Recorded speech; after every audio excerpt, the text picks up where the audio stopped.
Hey everyone, welcome to day 3 of our Gable Sew-a-long. Today we're going to be working on attaching our centerpiece either with or without the optional fly. This is one of the steps that we see a lot of people struggle with in our Facebook group, and it really comes down to being precise with your easing.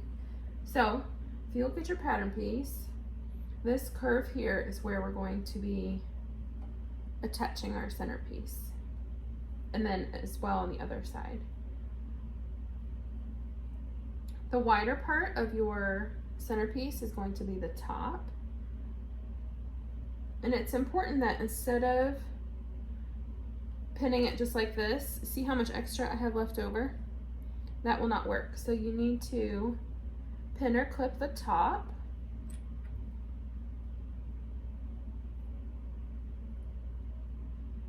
and then pin or clip the bottom corner, so you can see there, and then pin or clip the center. Find the center of both,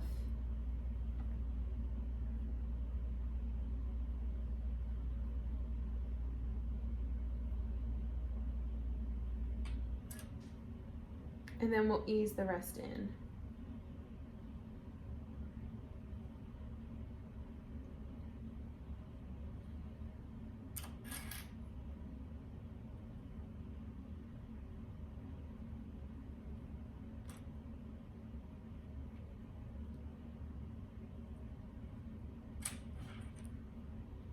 And again, I'm probably going to use way too many clips, but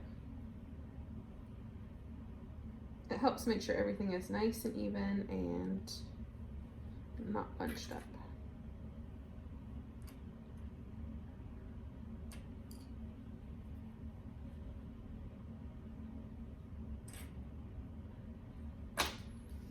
You can see, even though I had quite a bit to ease in, it really is not bunchy. And that's partly because I put so many clips and I was very careful with easing. If you don't pin or clip it the whole way down and then you just kind of do it at the last minute when you run out of centerpiece, you end up with a really bunched up section. So it does need to be evenly distributed, and the best way to do that is to pin or clip the bottom, the center, and then ease in the rest. Alrighty, so I'm going to serge that together with a 1/2 inch seam allowance, but you could use your sewing machine as well.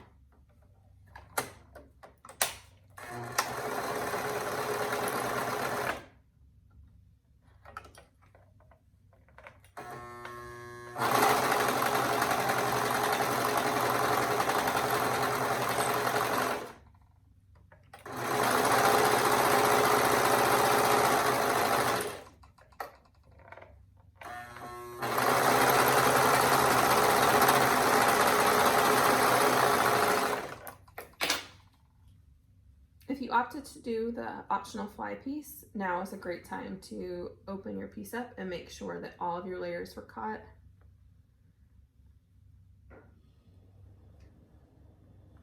I didn't miss any layers, so we are good to go there.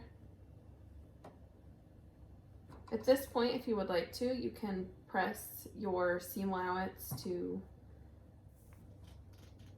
My husband's favorite ready-to-wear pairs actually have the reverse cover stitch seam over all of the sewn seams.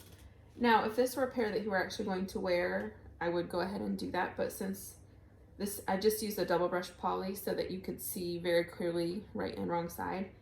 There's no way he would be able to wear this because he would tell me he was suffocating. So that being said, I'm not going to take the time to go over all of these stitches, but if you wanted to, all you would do is run it through your cover stitch machine with the serge seam or the sewn seam facing up. And that way your two rows of stitches, would be on the top right over your serged edge. And then you would have what typically would be the bottom of the cover stitch, the underneath, that would go on top as kind of a decorative touch. It also helps with the seam. I think it makes it less irritating for them. So anyway, if this were a pair that you were really going to wear, I would go ahead and do that.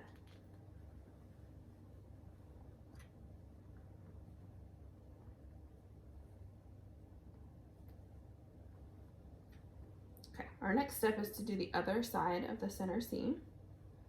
We're going to do the same thing we just did. So with right sides together, of course.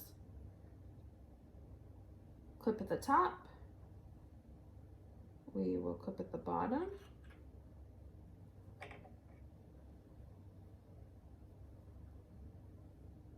Clip at the center. And then we'll ease the rest in.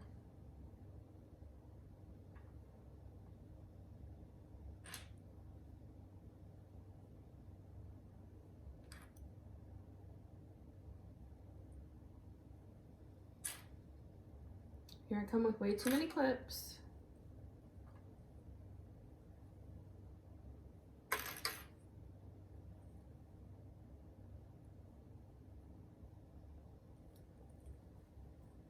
And we'll ease the other side in.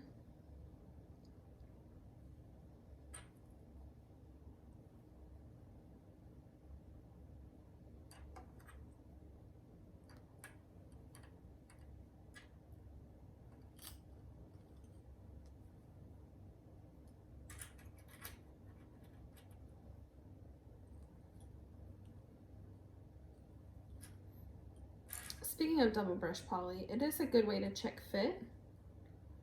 If you're not sure which length the person that you're sewing for would prefer or things like that. It's fairly inexpensive and has good recovery. So even though it's not quite the same as the athletic fabrics and the more breathable fabrics, it still is a good way to get your muslin sewn up. So just another option. And they can be made with double brush poly. It's just not the most breathable fabric because of the polyester content. So a lot of people may not prefer to wear them.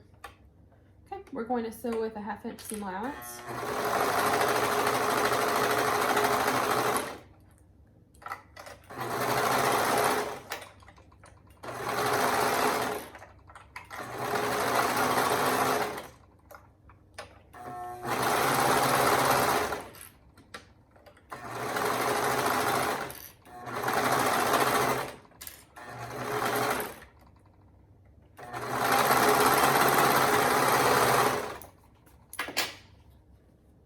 You can take a minute again to make sure all of your layers were caught.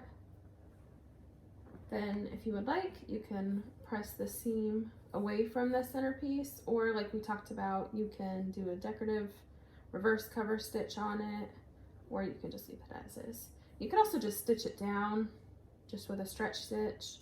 If you wanted to do that, that would work as well. I just kind of like the look, especially on the athletic fabrics, of the reverse cover stitch. If you want to do the hammock piece that's in our hacks on the blog, it's very simple. You just cut out the 2 pieces, and then you can either attach to the centerpiece before you stitch it on, or you can attach your centerpiece if you would prefer to work with fewer layers at a time, and then attach your hammock pieces. If you do that, I would suggest only 1 serge stitch just to keep down the bulk. So I'm just actually going to do a stretch stitch on this since I've already serged. So you can see.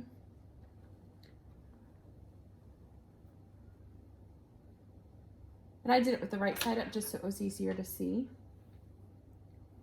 And then I'll do the same for the other side. You can do a rolled hem, or you can do fold over elastic, or you can do a narrow binding to finish the edges, or you can just leave it raw if you're not worried about it. And that again comes down to personal preference. The way you finish it is going to be up to the preference of whoever is going to be wearing them.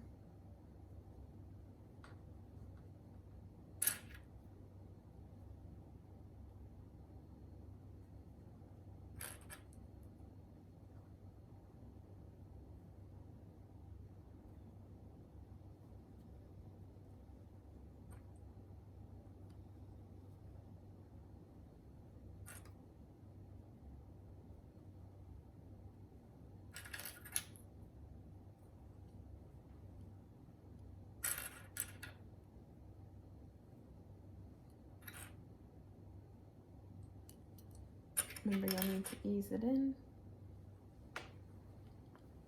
Okay, so I have the hammock pieces attached, and I'm just going to go stitch it on with my sewing machine using a stretch stitch.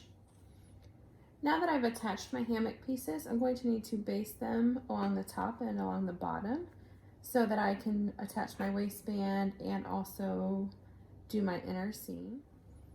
And I will just add that if you add the hammock after you've serged the centerpiece on, you are going to want to secure these layers somehow, because it's a lot of just seams flapping around that may not be very comfortable. So we will baste the top and bottom.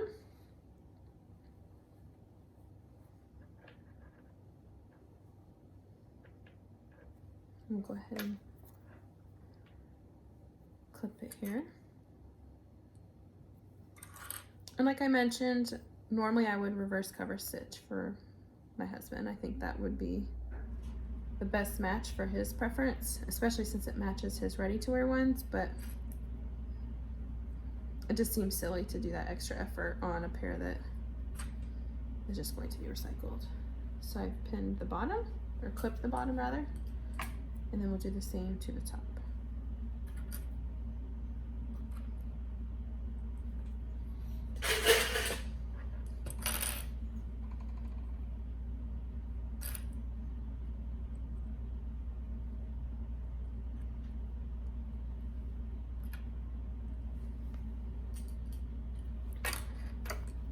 There's the top, and I'm just going to go ahead and baste those. All right, once you're done with that, that is it for day 3, and we will see you back tomorrow for day 4.